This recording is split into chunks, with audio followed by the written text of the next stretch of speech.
Assalamualaikum warahmatullahi wabarakatuh. Alhamdulillah.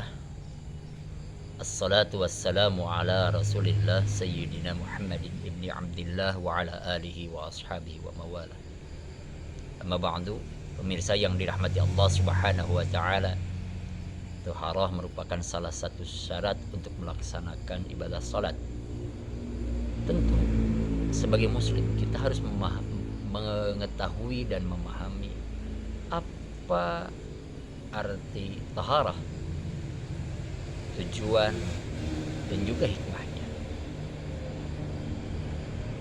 Rasulullah Sallallahu Alaihi Wasallam bersabda dalam hadisnya bahwa ibadah salat seseorang tidak bisa diterima apabila tidak suci anggota badannya, tidak suci tempatnya, dan juga tidak suci pakaiannya. Allah Subhanahu wa ta'ala berfirman dalam surat Al-Baqarah ayat 122, Innallaha yuhibbut tawwabin wa yuhibbul mutatahhirin. Allah mencintai dan menyukai orang yang bertaubat dan juga orang-orang yang mensucikan diri. Taharah secara bahasa memiliki arti suci, sedangkan secara istilah ataupun secara syariat memiliki arti suci dari hadas dan najis, atau bisa juga diartikan taharah yaitu menghilangkan najis, hadas, kotoran dari badan kita, pakaian kita, dan juga tempat yang akan kita gunakan untuk sholat.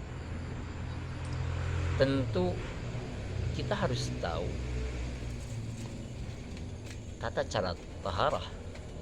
Taharah bisa dilakukan baik itu mandi, berwudu, ataupun tayamum.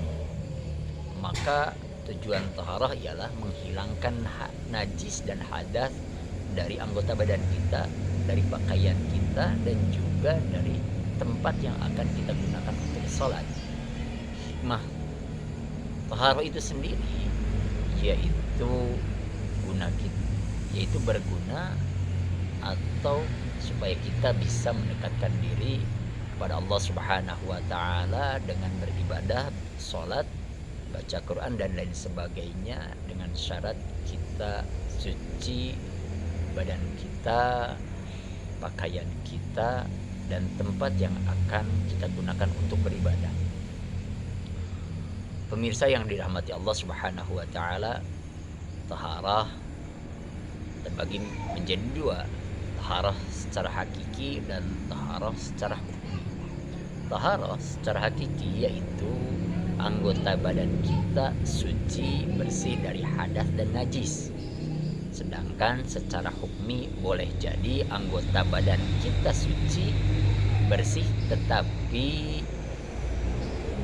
apabila kita tidak memiliki wudu, contohnya maka kita tidak bisa melaksanakan sholat. Tentu ini secara hukum kita belum suci atau bersih untuk melaksanakan ibadah sholat, baik yang fardu maupun yang sunnah. Tentu dalam berwudu atau mandi kita perlu menggunakan alat atau media yang digunakan untuk bersuci. Salah satunya yang kita gunakan media untuk bertaharah, khususnya untuk mandi dan berwudu, kita perlu menggunakan air. Sebagai muslim, kita harus paham jenis air atau macam-macam air yang dapat kita gunakan untuk bertaharah atau bersuci. Air dibagi beberapa macam berdasarkan macamnya. Dalam hal ini ulama bersepakat air terbagi menjadi 7, yaitu ada air hujan, ada air sungai, air laut, air dari mata air, air sumur, air salju, dan air embun. Ringkasnya ialah air bersih yang sewajarnya. Sedangkan dalam pembagian air menurut fikih dibagi menjadi 4. Yang pertama adalah ma'ul mutlak, air mutlak, air yang suci dan juga bisa digunakan untuk bersuci. Air tersebut memiliki sifat tidak berbau, tidak berasa, dan warnanya alami, atau bisa dikatakan bening.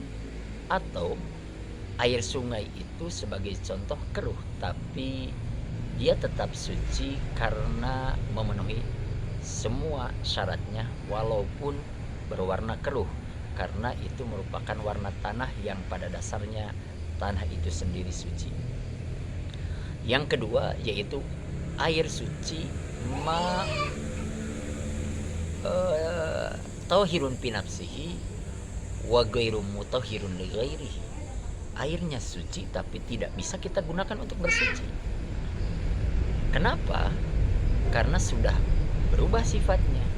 Mungkin rasanya, mungkin warnanya, ataupun baunya disebabkan masuknya suatu zat, tapi zat itu bukan merupakan najis. Seperti contohnya kita air kopi atau air teh, bisa kita minum, bisa kita konsumsi, tapi tidak bisa kita gunakan untuk berwudu ataupun mandi. Yang ketiga yaitu ma'ul musyammash, atau bisa dikatakan hukumnya makruh, seperti air yang terjemur oleh matahari, air hangat, air panas, maka ini dihukumi makruh. Kenapa makruh? Bisa digunakan untuk bersuci tapi tidak sempurna, artinya kurang utama. Maka ini hukumnya, air ini adalah air yang bisa digunakan tapi makruh hukumnya.